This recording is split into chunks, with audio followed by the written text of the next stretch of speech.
view that consent was irrelevant. It was kind of irrelevant. Mhm. Drinking a little coffee here. So, uh, I remember, hitchhiking and being picked up by, oh, we'll get into it, some unsavory characters. I'm really thirsty today, like usual. Mhm. Okay. So let's go back in history. Let's go way back in history to the 1600s to the 1820s. We'll start with the children. The apprenticeships, and really was like an indentured servitude for a lot of children. In the colonies, they were bound to, excuse me, it's not a cold, it's allergies, wood stove, whatever.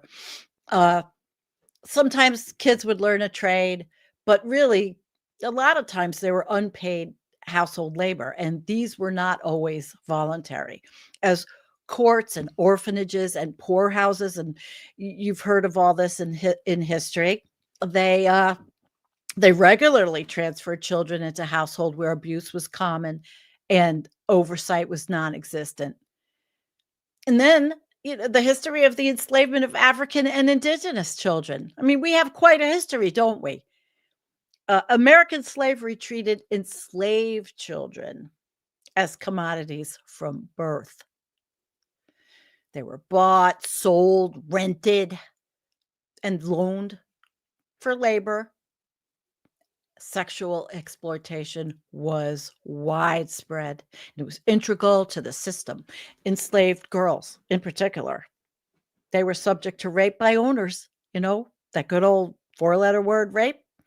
Overseers, male laborers under duress. They didn't ask for it. It was just not incidental. It was like a profit-driven nightmare, and it was used for labor and coercive control, as rape is a control mechanism.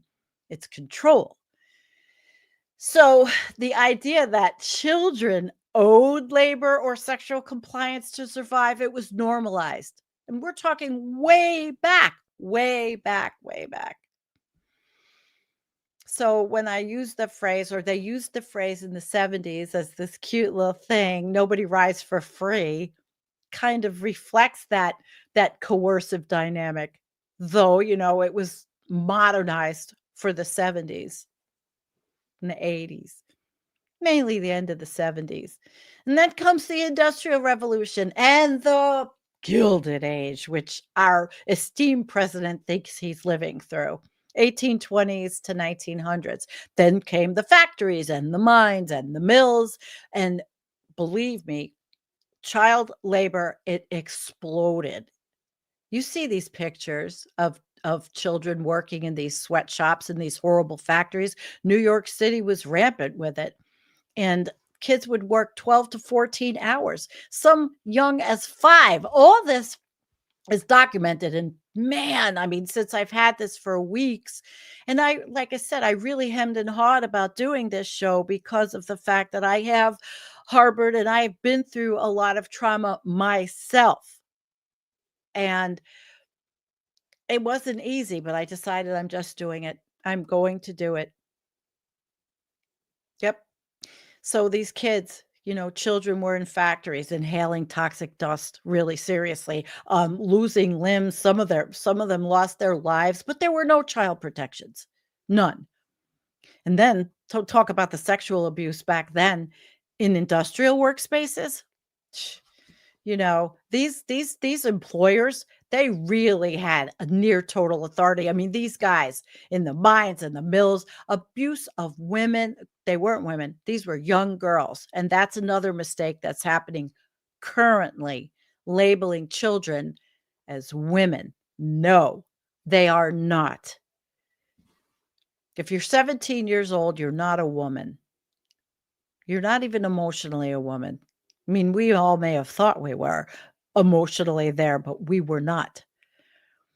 But nobody did anything back then. You complain, you're out of there. Your family was angry because they needed money, and some families were retaliated against because of these things. And it was very sad because there really was a lot of coercive sexual activity. It's not new. So then, child labor, it was like transactional too, because families, they sent children to factories because of economic necessity. This country was built on the backs of slave labor, of immigrant labor, and of children, labor by children. And it was not mutually beneficial like the owners would have you think. I mean, it took decades to reform all that shit. But, again, it was powerful individuals who demanded that price for access to survival. No, that's why in the 70s then it went up to ass, gas, or grass. But the logic was old. Old. Excuse me. So we get to 1900 and 1900, 1945. There were reforms and there was a resistance. So it did decline because the Fair Labor Standards Act came in 1938. And I know as a human resource person, I watched in my later career, I watched the iterations of the Fair Labor Standards Act, which was a very good piece of legislation. But agricultural, domestic, god damn, I'm sorry, this is ruining my show. Agricultural, uh, and and informal sector, child labor, it still persisted. It didn't stop. I mean, reformers actually uncovered systematic sexual abuse of children, the domestic working children. And a lot of them were Black or immigrant or Native Americans. And they were in white households, that white supremacy thing. How long has it been with us? For a long time. But then came the rise of juvenile justice systems, and that was a good thing. Courts did increasingly, they would criminalize runaways, actually. But many of them would be fleeing abuse, and that was not the main thing. They had to get back there and go to work. But when a runaway was taken in, they would place them in an institution, juvie, the juvie, where there was a lot of violence and sexual exploitation, and they learned how to be criminals. A lot of them did. So it really did, it's really been a theme. And then there was post-war America. Now, talking about the sexual revolution, I'm going to spend a bit of time here. 1945 to 1979. Runaway culture and exploitation. Now, the post-war suburbs where I grew up, my father was in World War II. My grandfather was also in World War II. And, then there was the counterculture. I grew up watching my parents smoking dope. Or they might have tried it. We lived in the San Francisco Bay Area at the time. It was a little foray out of New York. We went to California. My father had a job there. People would come visit us, and we would take them to drive through Haight-Ashbury to see the hippies. And so, of course, I was like, oh my God, I want to grow up. I want to be a hippie. I want to be a hippie. I want to be that. I had a rebellious nature from the get-go. I never wanted to fit in the norm. I don't think I ever did. Even with my professional job, I worked in higher education. I don't think I could ever have worked in the corporate world. But in the post-war suburbs, all this shit was happening, and it was easy to run away. And oh my God, we hitchhiked all over the place. I remember hitchhiking. I remember one time I'm hitchhiking. We went back and forth between. Now, this was when I moved back to New York. I was older, we moved back to New York, hitchhiked. You get in a car, you remember it was dangerous, but we did not think about the danger like you do today. You never see kids hitchhiking today. You just don't. You get in. I remember getting into one car and the guy had no handles in the front. I made the mistake, closed the door. Guy had no handles. But at that time, I guess I was savvy enough. I was really young and I was savvy enough that at a red light, I screamed and I said, "Listen, I'm gonna kick you in the" he was like a kind of a creepy guy, but "I'm gonna kick you in the nuts, and I am going to kick the window out if you don't fucking let me out." And I was very lucky with that one. He let me out. How many women were not lucky? If you look at true crime today, you look at any of those true crime shows that talk about the 60s and the 70s and serial murderers and the horrible things that happened, which is something I've been recently had gotten into is true crime. It's chilling. I think, and I see Kim in the chat saying she can't believe she's still alive. Well, neither can I. I can't. And the period I grew up in was where ass, gas, or grass, nobody rides for free. You had it on your van, they had it on their Harleys. It was like, so cute and all that. It was about hitchhiking, but you say, okay, if you're going to ride with me, I want a piece of ass if it was a dude, or buy some grass or give me some gas. Not that it always happened. It didn't, but it was just that. There was always like it was transactional sometimes. And that's how the intent was. Okay, it's transactional like everything, sexual, financial, chemical transactions, right? So for adults, it was crude joke, but for kids like me, it was a warning that refusing sexual demands could mean being stranded, harmed, or trafficked.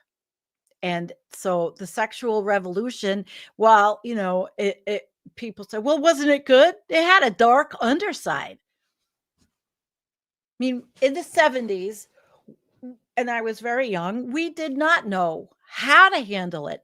Nobody gave us a primer or a book on how to handle what happened in the 60s that led us to have all these freedoms where everybody was getting laid, where it used to be, it wasn't happening out in the open. Everybody was proud of talking about it and sexual freedoms. But yet, us young people, we were left exposed, really.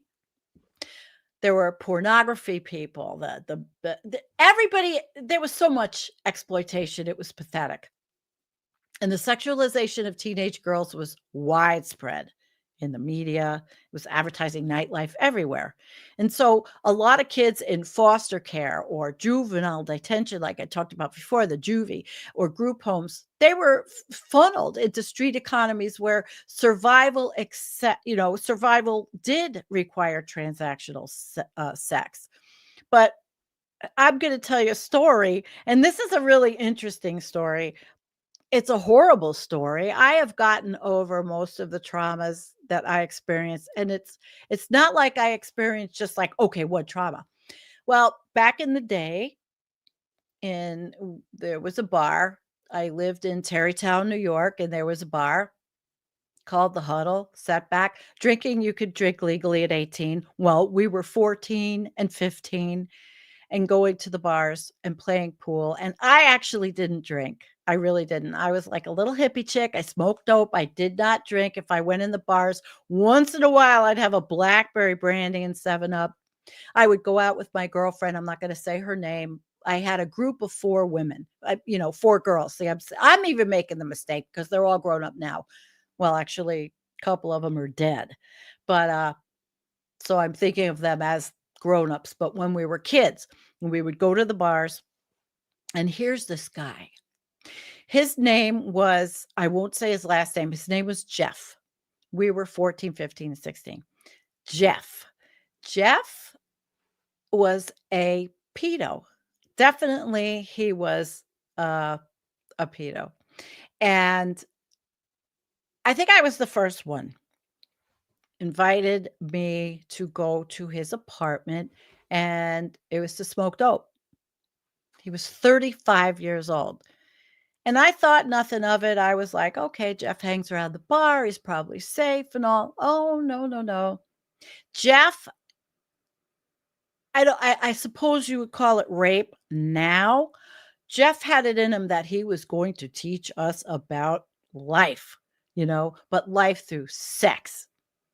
And while at that time I was like flattered, I guess, or I thought it was attention because we were looking for attention. Most of us came from somewhat there were dysfunctional families, and well, okay. So Jeff had his way. And it wasn't just me, because after me, it was my girlfriend and my other girlfriend. I'm like, "Why are you going up there?" Well, they wanted they wanted to understand what was going on. We wanted to feel something. We wanted to be part of something. We wanted to know something. We all knew he had an older girlfriend. This guy, he had a man bun then, and he had a hot tub in the middle of his apartment in the living room. I mean, that was wild. The guy was wild. But he was 35 years old, and he was a pedophile because we were children. And he knew right where to come down to the downtown little bars. He knew right what to do. And everybody, we called him the community fuck. We literally did. We thought it was funny. We laughed. We didn't know the trauma that really down deep. But so multiply that experience for me by so many other people. We didn't even know what pedophilia was. We did not know we were being exploited. We didn't know it was essentially rape. We never told our parents. No. And we never went back. I never went back again. I don't know what my girlfriends did. And then there was another guy. Here's another one. I mean, these were regular occurrences. There was another one. Another guy hung out. He lived with his mother in an apartment. His father was a mobster who was in prison, which I didn't realize. And again, he invited me over to smoke a joint. I'm thinking, well, his mother's home. How bad could that be? We'll go up to his bedroom. Everybody was sitting, and he was a little younger, obviously, than Jeff, but he wasn't, he was maybe, I don't know, we were like, I don't even remember how old I was. So what happened there? Okay. Went up to his room, and he smokes a little bit. He had a gigantic German shepherd. This was a big dog. He closes his door. He's got the dog, and he said, "You are not leaving, or I will have my dog attack you. If you scream, I will even hurt you worse." Well, that was rape. And that was traumatic, but I blamed myself because back then we didn't have the tools to understand what was happening to us. We didn't have the tools at all. And it was rape. And I was happy to get out of there. His fucking mother was home. And this is what I wasn't the only one, because then my friend, I told her, don't go over there. What does she do? She does the same goddamn thing. Stupid. We were stupid and innocent and dumb. And she did the same thing, and same thing happened to her. And then I finally heard years ago, I mean, years after that, he did get arrested because somebody finally put a stop to it. And he got arrested and got convicted, and he went to prison. Yay. How many people did he do this to? I don't know. Did his mother ever know? Pathetic, right? But all this is, patriarchal, whatever, but it all happened during the wonderful sexual revolution where we had no way of knowing how to behave or handle ourselves. When we were in high school, everybody was, making out in the hallways, and everybody was getting laid with their boyfriends. We just had, but I have more friends that had traumatic experiences. Rape was something that happened. We were absolutely not equipped. Absolutely not equipped. So when you think of ass, gas, or grass, nobody rides for free. There's an example. I just gave you two of them that happened to me. Traumatic experiences that I just, back in the day, no, Looney, people were not having sex in the hallways. They were making out in the hallways. But I mean, you push that terrible feeling away. You put it somewhere else because you felt it was your fault. It's my fault. And so as a result of those terrible things that happened to me that I thought were my fault, I then always seeked out men that were big, bad bikers because I thought, okay, they'll protect me. That was a joke. They didn't do that either because my life then went into the patriarchal biker club scene. And I became, as I got older, I graduated high school. I did have a really pretty cool boyfriend for a while, but obviously that didn't last. He rode and he rode with a club, but he was one of the good ones. But I left him for a hardcore biker guy. I'm not naming the club, but we were in Florida. And what happened in that patriarchal time was the women would go dance in clubs and bring their money back to their old men. They were dancing in the clubs all over Florida, Knox. I was everywhere.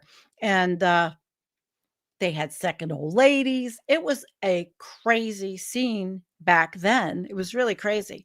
You know, I can't. It seems like a nightmare sometimes. It seems like a dream. Some of the things that happen, but this was all the dark underside of the sexual revolution, and it's how a lot of women were really, you know, really led us to where we are now. Epstein is nothing new. But you see, what I wanted to talk about with Epstein was they are wealthy, okay? But it all happened in different ways. The wealthy did it, but so did the biker club guys. They had girls that were, and I didn't know this at the time. There was a girl in the clubhouse. I was living in one of the clubhouses, and there was a girl I didn't know. She called herself Benjamin. She was 14 years old. I didn't know that at the time because I was over age at that time. And I had left New York and I went with him. He was in a club in New York, and then he went and decided they called it prospect, 6 months of, well, pretty much, crazy shit to get his full patch. And she was working. And she was in the clubhouse living with this guy named, well, I can't even say the names. I really am afraid to say the names. My old man was Dirty Harry. That's what they called him. And what a story that was. What a story that was. I mean, this guy, I could go on and on about these crazy things that happened to me, but it happened to so many women in that time frame, in the 80s especially too. That was the crazy times. In the 80s in New York City, uh they had all the clubs like Plato's Retreat. I never went to Plato's Retreat, but a friend of mine, Georgianne, would go with her guy. And a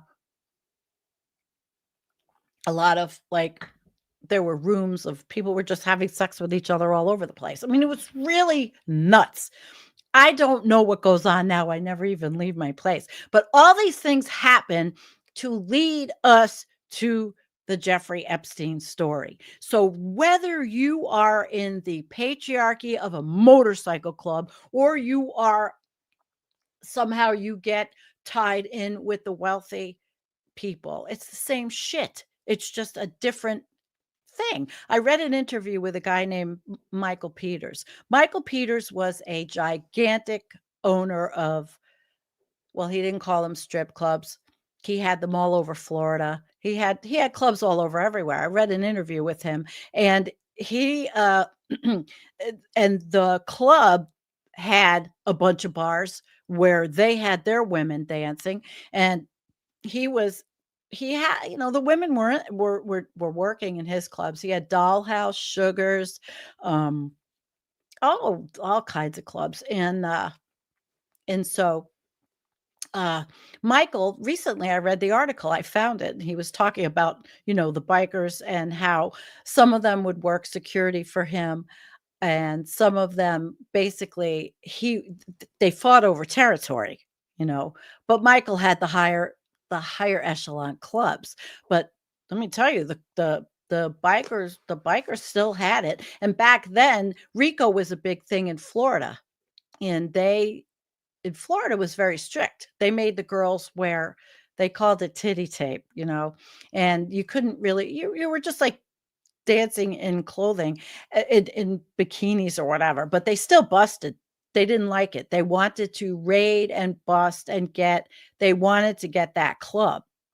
And they did, but they got it by way of busting all the women. It was insane. But, when I think about the Epstein story and I think about the things that happened, it's just more of the same, just with a lot of money. If a woman went to Epstein's island, she couldn't get off there. If a woman went to, now this wasn't me. I was an old lady. I was treated differently. Plus, I was the smart one from New York. So I was treated differently. But I had seen things like women come to the clubhouse and get chained to the bathroom and trained, if you know what that means. I mean, I saw a lot of disgusting, horrible shit.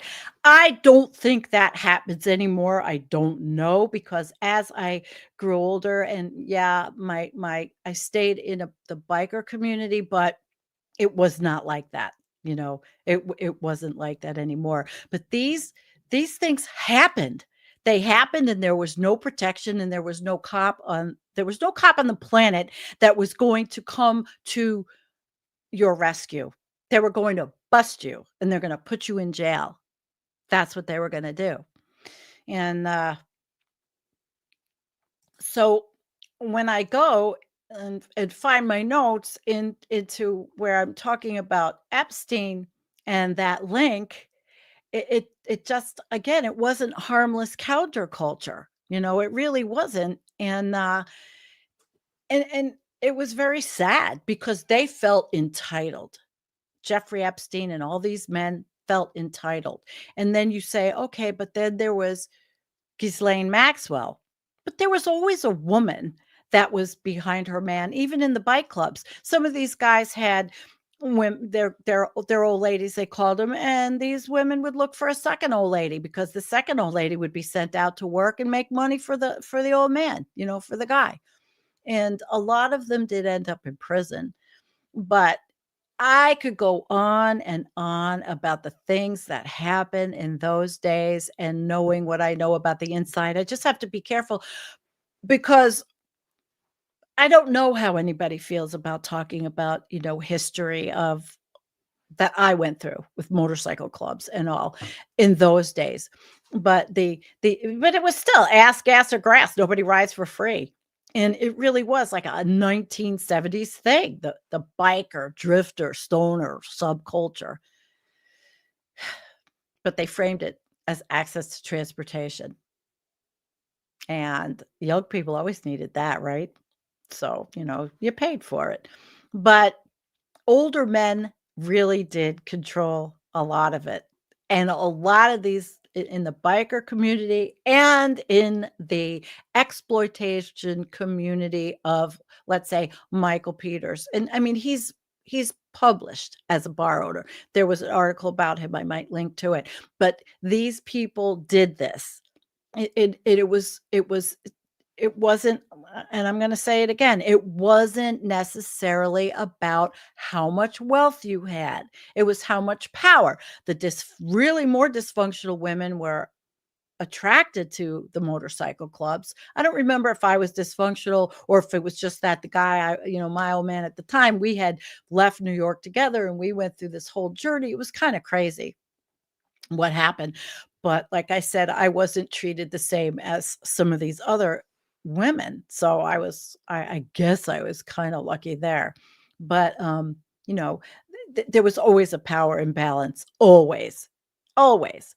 And a lot of it, because of that sexual revolution, it was like, okay, it's built in the language of freedom. Well, when you're a child, what do you know of freedom? Pedophilia is disgusting, and like I said, I experienced it, didn't know what it was, blamed myself for the shit that happened, because so many women, we were trained to blame ourselves. It was our fault. We asked for it somehow. That still happens at times with the whole clothing dynamic. But it did train like this whole generation to view sexual access to young women, including minors, as a kind of a payment. They expected it and that they were owed it. And I'm not putting, men the in general, all men down. I'm just explaining the facts. What happened? And that mindset, it really slid like really effortlessly into the 1980s and the 2000 culture. That's where Epstein started. And he was just a loser. He was a teacher. He was a nothing. I am not going to comment on Jeffrey Epstein's who he was making money for or how he got so rich.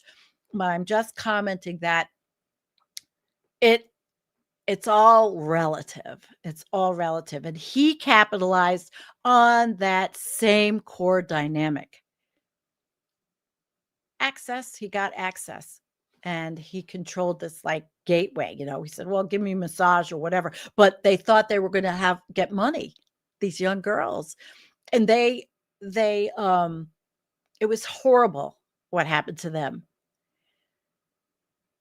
being promised, especially girls that didn't come from that came from dysfunctional families that didn't have anything.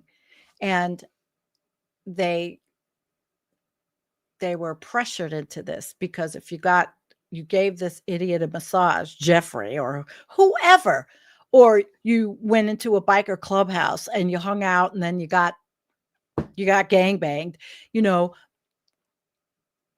were made to feel like it was your fault. I'm sure some of the victims of Epstein might have felt that way. It might have. But it was, Epstein, what did he offered? Jobs and modeling opportunities and scholarships, connections, travel, what else? Mentorship, escape from poverty. That was a big thing. But it was the same toxic stuff. You want access, you pay with your body.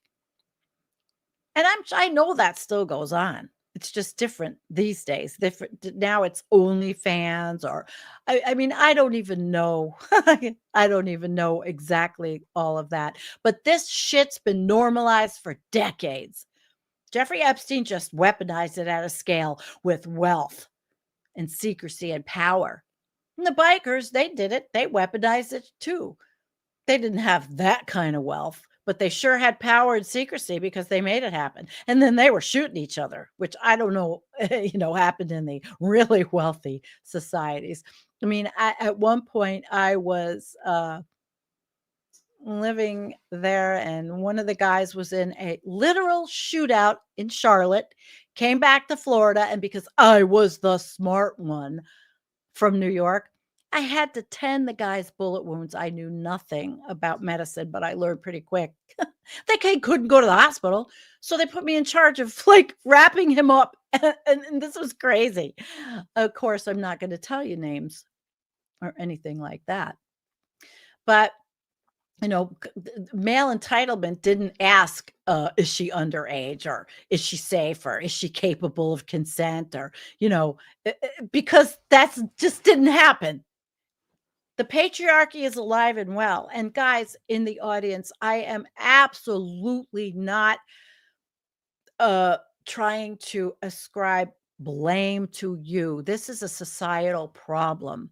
It was a societal problem. But they didn't care. The culture, it was like a cultural indifference. And it was coerced. And it really primed America. And America always has been primed to look the other way when rich or powerful men did this shit. How long had that been going on?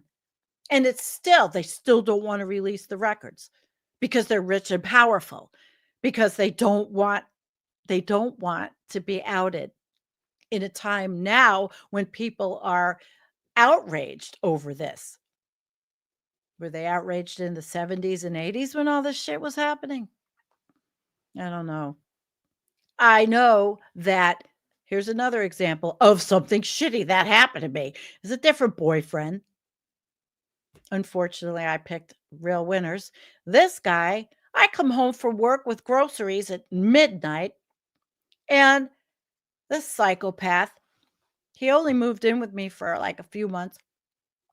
He knocks the groceries out of my hand and beat the living shit out of me. I mean, really beat the living shit out of me. And I'm like, oh my God, I ran out screaming. So, you know what happens? The cops come and I'm a mess. The cops come and they just let him ride away on his motorcycle. Meanwhile, I had to go to the hospital. I had a aneurysm on my head, and I went to a woman's shelter because I didn't want to go home. I went for a week. I think it was over a week until I knew that he was out of there. This is the shit that happened. And I'm using my experience because I don't want this to happen to other young girls. I wish I could be a motivational speaker for young women. There have been a lot, you know, and I used to feel like it's all my fault. I put myself in this position.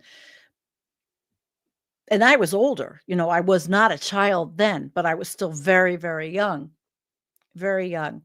But by the time Epstein was operating, society had been trained to sexualize teenage girls, blame the victims for getting in the proverbial car, assuming girls were complicit in their own exploitation, minimizing the crimes of powerful men as misconduct instead of trafficking.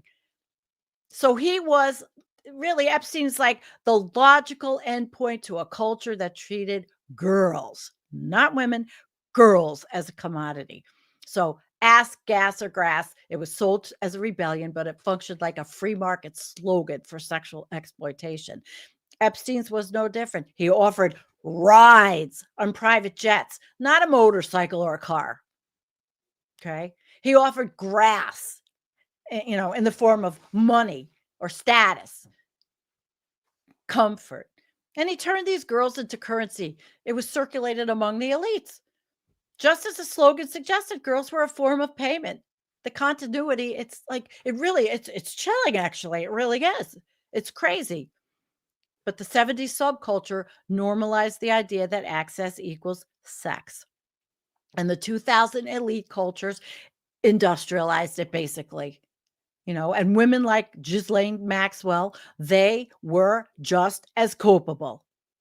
She is a monster. And if she is let out, that's a travesty because she groomed them knowing full well what she was doing. She got their trust and threw them in the lion's den. But America has spent decades trivializing sexual coercion. Decades. Dis- dismissing exploitation as like a wild youth culture, sexualizing teenagers in advertising and media and music, treating male desire as inevitable and female resistance as negotiable.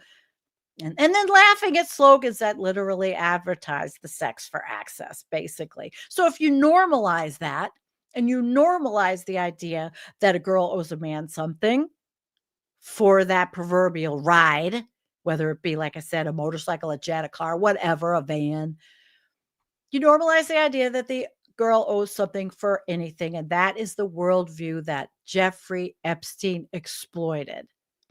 So the bottom line is he did not break American norms, and he operated within them. As jaded as that sounds, that's why it went on for so long. Even look what happened to him in Florida. It was a wink and a nod. He got to go home. It was nothing. He got a slap on the wrist. Ass, gas, or grass. Nobody rides for free. Wasn't so innocent. It was like a cultural tell. It was a cultural thing. It ripped the Band-Aid off of some very ugly things. So his crimes, they were an aberration, no matter what anybody thinks. They were really predictable of a system that treats girls. Girls' bodies were a currency.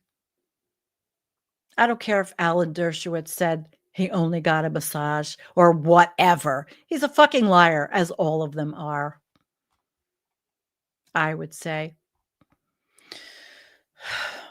And It was crazy because the war on drugs and mass incarceration and homelessness, it really did intensify youth's vulnerability, young people.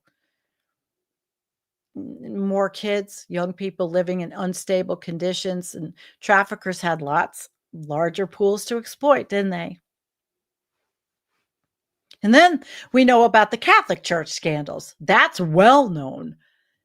They were pedophiles that were attracted to the priesthood, or any of them, any of the pastors.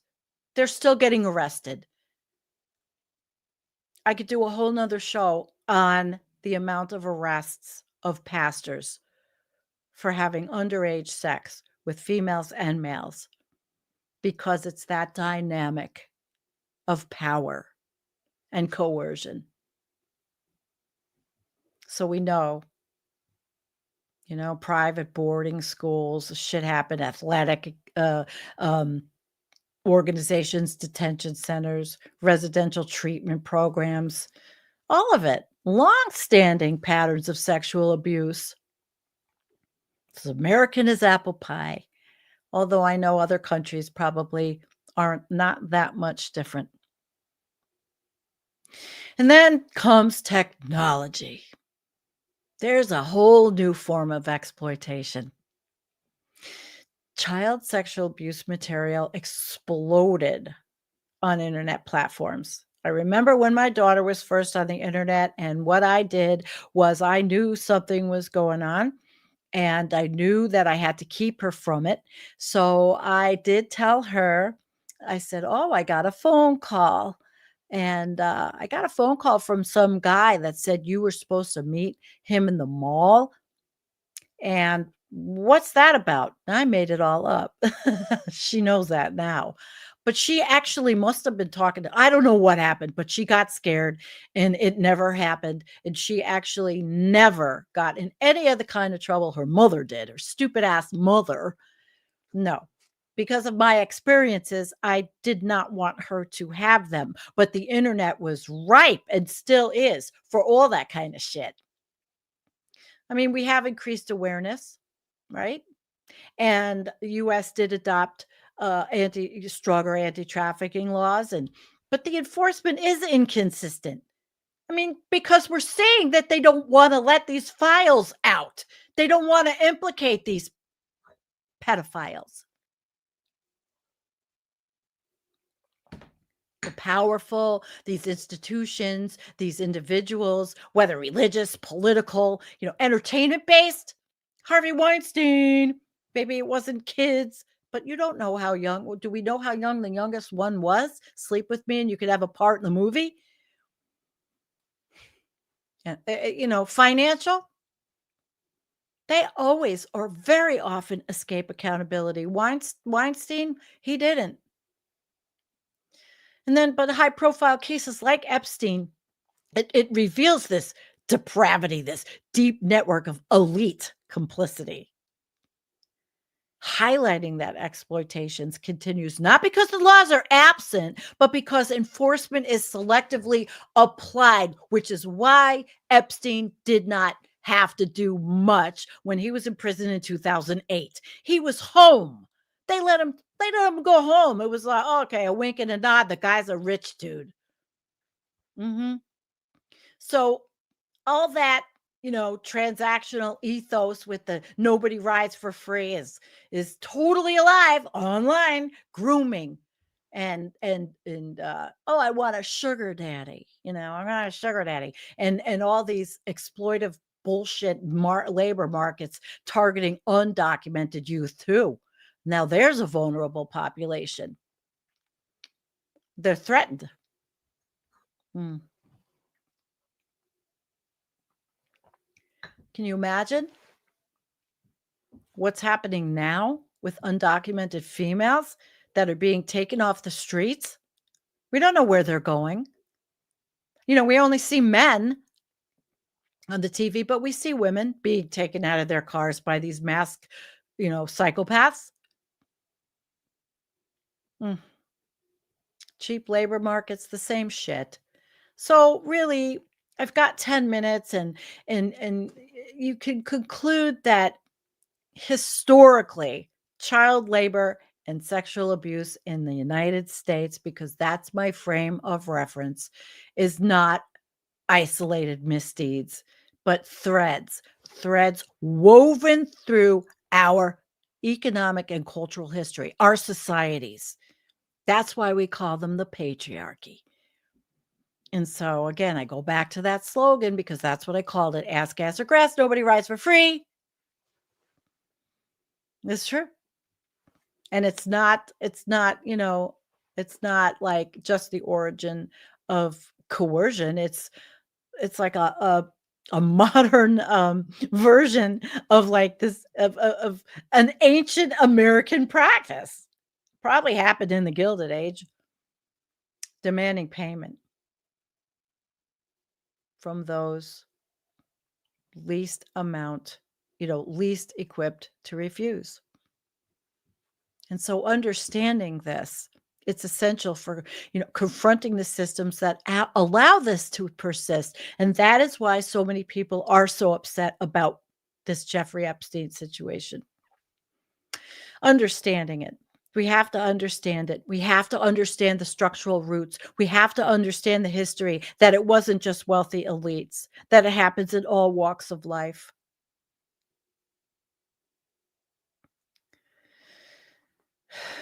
And the structural roots: poverty, racism, gender inequality, institution impunity, and the commodification of children. And if we don't do something, and it doesn't seem likely, reform will be just superficial. I don't think the past is the past. I think that it's kind of like an architecture where, well, we kind of, all this gritty, dirty underground shit thrives. And if you see the picture I have up, you'll see some of the in the 20s and the late turn of the century. You see the children that are on the train there that was forced labor of children. But people are out there demanding the Epstein files because there was a reason. People were waking up to see this. I don't think a lot of people, before this whole story broke, it wasn't so out in the open. Do you think people in Florida, in the where Epstein and Ghislaine lived at the time in 2018, even understood the ramifications of what happened and not making him pay the proper price for the things that he did? I mean, they'll do that to the bikers before they'll do that to the elites, of course, I think. So let's look at some of your comments. Anything that you guys really, we don't want this in our progressive circles at all. We want to make sure in our circles that this shit doesn't happen at all. At all. Mm-hmm. So I shared some things with you, and yes, it's made me a better person, and I don't feel traumatized. My life is much different, and pretty much I went through therapy and got over it all, and I lived a pretty good life. I still stayed in the biker community, though. Something inside me. But you know what I did? I got my own bike, and I rode a Harley, and I had a girl club for 10 years, professional women that rode. We didn't need men. I don't know what we had to prove. But all those experiences, I'm certainly not alone at all. I'm not alone. This shit's been happening time immemorial. I mean, forever. And it's, would we like to see this stop? I mean, we're living through polycrisis. We're living through ecocide. We're living through climate change. We're living through so many horrible things. But women are still victimized. Go on TikTok. Some of the videos on there. You want to know what my women's club's name was? The pig girls. I have pigs behind me. Pride, integrity, and guts. The pig girls. Yeah. And then it was fun because we were saying to the guys. And I was married. I was always, one I got married twice, both to bikers, both times to bikers, cumulatively married for 33 years. And now I'm alone and I love it. And yes, we were the pigs. And we had a patch on our vest that said, "You never forget your first pig." I mean, it was really we loved each other. My maid of honor at my last wedding, she passed away. I love Lisa so much. I miss her so much. I really do. And originally, I got everybody this little pin. I found it. Um, the police, there was a police used to use it, and they would say pig, and it would be pride, integrity, and guts. And I found a pin, big brass pin. We each wore one. We had patches. I have all my shit still, even though I sold the bike. But I guess I turned around all of my own misfortune, and there's more, but I'm not going to go into it. It's irrelevant. I told you enough of what I went through to get you to understand that I grew up in a tough time, and that the sexual revolution, while a lot of people will say, yeah, it was just wonderful, wasn't, because we did not have a guidebook. We didn't know how to be. Nobody, when we were in, teenagers, we had nothing to go on. Absolutely nothing to go on. No safety nets, you know. And even if you had a great family, it didn't matter a lot of times. We had a lot of freedom. I mean, shit, I was going down on the train to New York City to concerts when I was 14 and 15, taking the train downtown. My parents didn't know any better, and we were tripping our brains out. They didn't know anything. But yet, all that dysfunction, all that craziness leads us here. And just know the Epstein situation is horrible. And this is why it bothers me. And this is why I want to see it. I want to see it exposed, but it's not the only game in town. It's just an extension. Bongo. Yeah. Didn't I hope nothing happened to you, because things happen to men. I mean, it's not just females. It is not just females. And yeah, it's a tough show, but it took me weeks to prepare myself to do this. And if I could help young women somehow, I have a friend who told me I should go on Soft White Underbelly and tell everything, even more. I mean, I have stuff. Oh God, I have stuff that, holy shit, I can't believe I'm alive. All right. I can't believe I'm alive, but I'm alive. And I turned my life around. I did. I went to college. I got a associate's degree. I got a bachelor's degree. I got a master's degree. I worked hard. I got a job at the university. I walked into that. I mean, I sold myself. I was smart.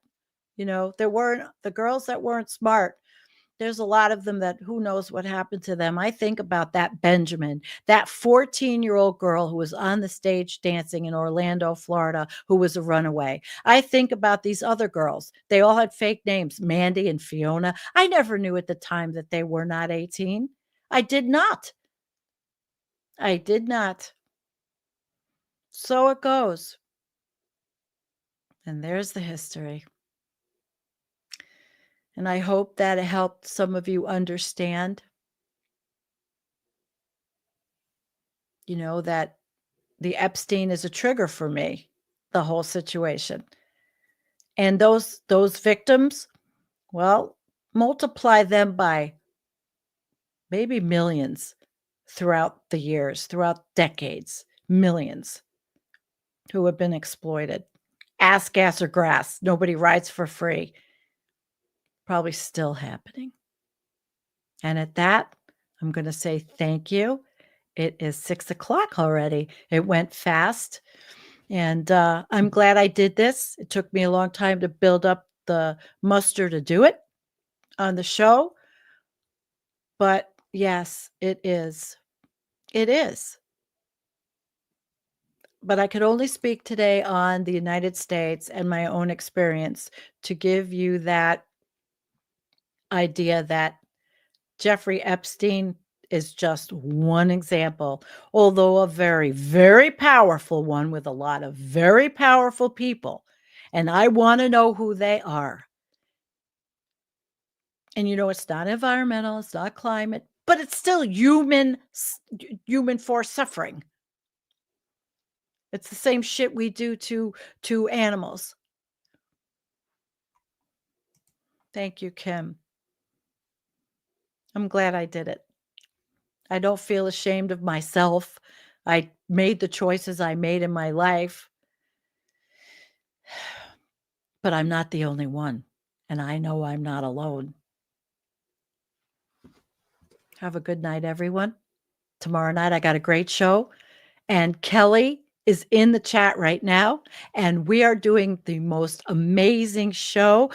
It's kind of like movie night at Environmental Coffee House. And we're going to watch clips of his friend that went to all the early council of the parties, the cops. And it's going to be a lot of fun. And we're going to have a good time. And you're going to learn something. And we're going to compare where we are now to then.